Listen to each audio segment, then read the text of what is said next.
Hello everybody, my name is Eric and it's time for journaling once again. For today I'm going to provide a small prompt and it's going to spring off of one of the ideas of how you can use journaling in your life or as a student or in just normal life in general. It's a great way to process stuff or it's a great way to brainstorm stuff. So I'll give you an example. Today I have to write a small proposal for one of our projects. Want to try and distill to the essence of the project to kind of spark people hopefully to want to support it and we go further ahead. Now yesterday I went and journaled on the idea just to kind of get the ideas shaken in my head, and then today I'll do another brainstorming in the form of my journaling, my daily journaling, just kind of discussing it as if I'm talking to myself. And usually as I do this, new ideas shake up or angles of how I could present this, or really what I'm trying to do is get down to the thesis of it, to the main idea of what this whole thing is about. Because then I can take it from there, type it up, and then turn it into a proposal. This would be an analogous situation if you happen to be writing an essay, if you need to write a book, or whatever it is you may be doing. Now, if you're not writing something like that, and you want to know, well, how can I use this for something else as a processing tool? Well, so that's where today comes in. Today's prompt is going to be, if there's something around your house, or if there's something you want to fix, or something you want to do, but you haven't taken the time to think about it yet.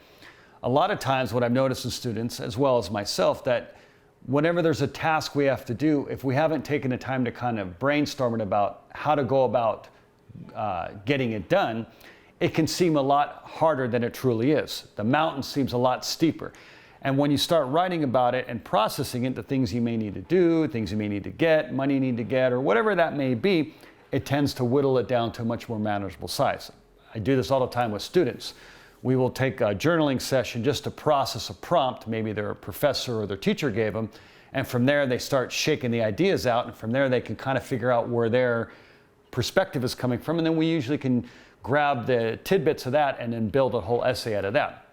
That's exactly what I'm doing with my proposal. So for today, if you have something you want to accomplish, you could be building a garden, clean your house, or whatever that may take a little bit of thought.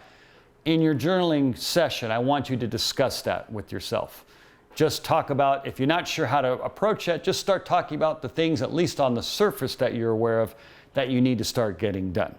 Okay, so that's the prompt today. What thing do you want to work on, or get done, or accomplish, and how might you start going about that? That's going to be the prompt today.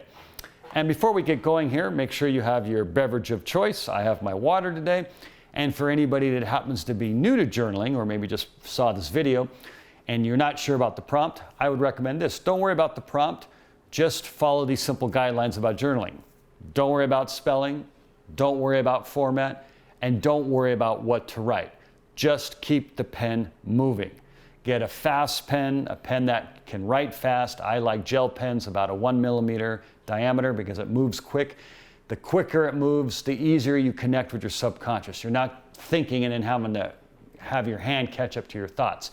We don't want to do that. We want to keep it in line, so it's just kind of pouring out. The analogy is, analogy is like a musician who's soloing. They're spontaneously composing. They don't know exactly where it's going to lead to. They have some of the guidelines of the chord progressions or wherever that may be, but they're filling it up as they go. And that's where they're connecting with their emotions of that moment. That's where we want to be, because that's how we can tap into our subconscious. And that's how we start getting the ideas and thoughts and perspectives that we want to put into, not only in this case, our prompt, which is getting something done, but in general, our thoughts and feelings we want to get onto the page. And the process of something physically doing it actually expels it and makes us feel better, and we can go about our days much better. So without any further ado, get your beverage, get your book. And before we get going, I want to remind everybody, please like, support the channel, share, comment, all that good stuff. And finally, we have a few new journals, books, sponsored by Moral Brand. We have 4 different flavors. I'll show you one right here. Very simple, very nice. And the nice thing about these, it already has some pre-made prompts, which I like to have, which I will talk, which is the metadata, the location, the mood, the time, and date. Those are all nice things to have, so in the future, if you ever look back, you kind of are oriented to what was going on. Without any further ado, let's get to work, people. So, okay. So, location, I am at my house. The mood, I am doing pretty great. The date will be, I believe today is the 17th. Or is it the 18th? I think it's the 17th. And the time is 10:50 in the morning. Okay. Whatever you want to work on or get done, let's brainstorm it, discuss it, and this will be journaling as processing information for our lives. Enjoy the process, everybody. See you at the other end.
everybody. That's one page. Hope everything went well with the writing. I know I did. I was getting a little clearer on what I'm trying to propose in our proposal coming up. And if you're not done, just keep on writing. Remember, you're not trying to get it perfect. That's also another thing, like with writing, and this is another benefit to journaling. Journaling is just to empty out your thoughts. And you're not trying to write the perfect paper or the perfect essay in the first draft. That's one thing you learn with journaling. Writing is editing. So in this process of thinking, where we're processing an idea or some task that we want to accomplish in the future or prep for something, we're just getting the ideas out. Basically, it's like a form of thinking. We're writing and thinking simultaneously. That's why it's so important to do. And it's one of the aspects that can really help us brainstorm and work through our lives and different tasks that we have to do, as opposed to just keeping it theoretical in our heads and it bounces around and we kind of get no action. By writing it down, we actually put it into some kind of physical form by writing, and it manifests on the page. That's already getting clearer to getting the job done or moving towards whatever we're trying to do. Anyways, I hope this was of some use to you, and I greatly recommend that you keep journaling and keep using it in your lives and find different ways to use it. And I hope this was some help to you. And we'll see you again in the future. So, without any further ado, let's just wrap this up. So today we worked on brainstorming and how to use journaling as a processing tool for our lives or for whatever, and we can use it for many different things as well too. I'll see you next time, and remember, enjoy the process. Take care, everybody.